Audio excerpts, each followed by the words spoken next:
Vraiment, merci beaucoup pour tout ce que tu fais. Ça fait en sorte que d'autres personnes ne puissent éviter la piège. Excusez mon français, je suis anglophone. Quand il y avait la guerre chez nous là-bas, we don't run, on a fui, on est venu. Moi, je me suis retrouvée à Douala. Ne sachant quoi faire, j'ai appelé une amie qui était déjà ici, sur place. Et c'est elle qui m'a amené for Bonaberry. Le nom, je ne peux pas dire le nom de l'endroit exactement, mais c'était à Bonaberry. Elle faisait la prostitution là-bas.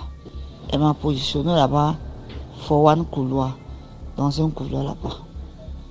Maintenant, tu sais, la broderie, la something, c'est quand tu viens de faire ça, quand tu viens d'arriver dedans, le diable te donne beaucoup d'argent.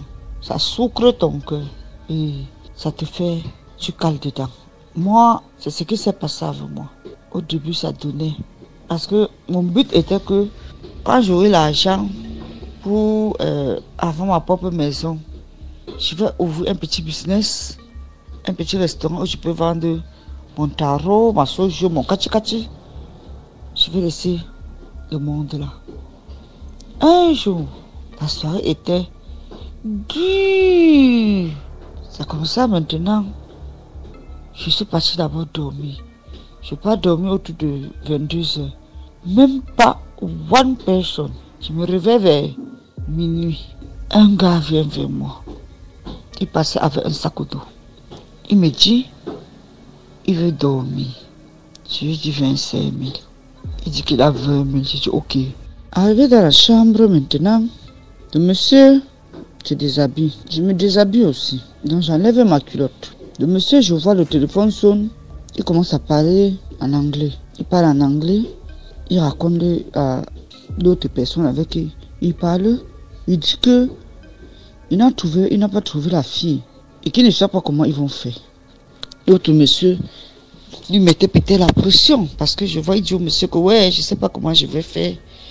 Je suis parti même ailleurs, je n'ai pas trouvé notre fournisseuse. Maintenant, je ne sais pas comment on va faire. C'est comme ça maintenant, après la conversation, je lui demande que vous parlez de quoi? Je lui demande ça en anglais, que vous parlez de quoi? Il me dit, tu es ma sœur, je vais t'aider. Je vais t'aider, je vais changer ta vie.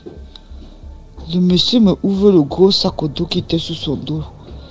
C'était l'argent et l'argent et l'argent. J'ai jamais vu l'argent comme ça.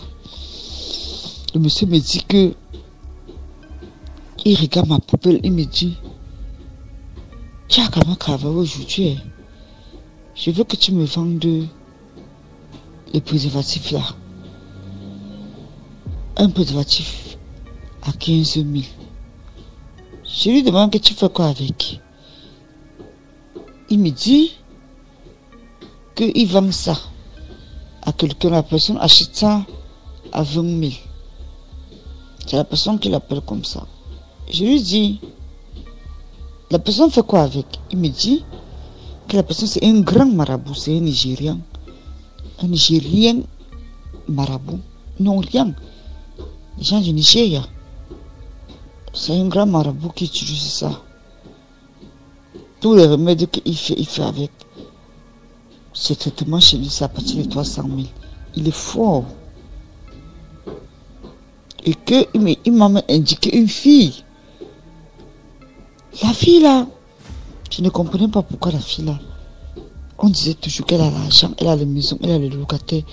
Mais chaque temps, elle était toujours dehors avec nous. Malgré tous les biens qu'elle avait, elle était dehors. Donc, il dit que la fille là lui livrait ça. Il dit que quand la fille là sort comme ça, c'est seulement pour venir chercher ça pour livrer. Il dit que comme tu es ma soeur, je vais t'aider. Quand tu livres ta part, attache le bout. Tu attaches, tu rinces d'abord ça, ça enlève l'odeur de ton chat sur ça. Et tu me revends. Il me dit que tu as même combien ici. Même si c'est même les millions, maintenant là je te donne, tu me livres. Même si tu as ce qu'elle a fait beaucoup de jours. Si vous avez même une poubelle où vous jetez ça ici, va prendre. Prends, tu veux me donner. Je vais vendre ça. Je te paye cash. J'ai regardé ma vie. J'ai dit, Seigneur, c'est une porte de sortie ou pas? Je lui dis, et maintenant, des gens là, que c'est pour eux, qu'est-ce qui se passe avec eux? Il me dit, c'est pas ton problème là-bas. Mais les gens là, eux, d'autres que eux sont pas forts, que n'ont pas travaillé fort sur eux, eux peuvent mourir. D'autres, tu vois, ils ne peuvent pas faire d'enfants. D'autres, tu vois, même l'accident peut lui prendre. D'autres, tu vois, les chances, les vies ne ressemblent à rien. Ça dépend. J'ai regardé comme ça et dit au Seigneur que Seigneur, ça c'est d'abord une sale vie. Prendre encore la sorcellerie, mettre sur ça. Je ne peux pas. Je suis venu ici pour avoir un but. Chercher l'argent, ouvrir mon business et ma maison, avoir mon petit loyer. Quitter ici, je ne veux pas ce genre de choses. I don't open my door. Je lui ai dit que go, sors. Ou bien je vais crier ici. Il est sorti, il est parti. Le dehors est gâté.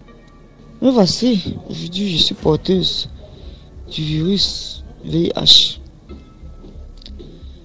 Je suis restée un jour. Un groupe de gars m'ont violé. Toujours les gars de Bonaparte. Parce que quand je venais d'arriver là-bas, les bandits, eux voulaient que je dois sortir avec l'un d'eux. J'ai refusé.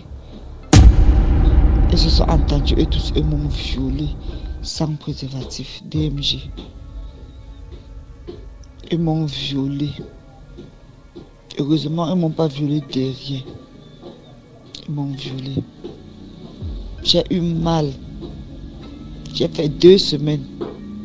J'ai fait 3 jours à l'hôpital, 2 semaines à la maison sans sortir. Après, quand je n'ai pas fait mon test, c'est sorti positif. J'ai arrêté une fois. J'ai arrêté tout. Le petit agent que j'avais. J'ai pris mon maison. J'ai pas ouvert un restaurant, l'argent n'était plus assez. Mais j'ai commencé à vendre la nourriture sur la tête. Je marchais avec. Où je partais prendre mes remèdes, j'ai croisé quelqu'un là-bas. Aujourd'hui, 2 mois, on est fiancés. Bientôt, on va se marier. Et je suis heureuse. Lui aussi, il a la même maladie que moi. Je suis heureuse. Très heureuse. Si toi aussi, tu as une histoire que tu veux nous raconter, n'hésite pas d'écrire sur le numéro qui s'affiche en bas de l'écran, +237 688 00 64 18.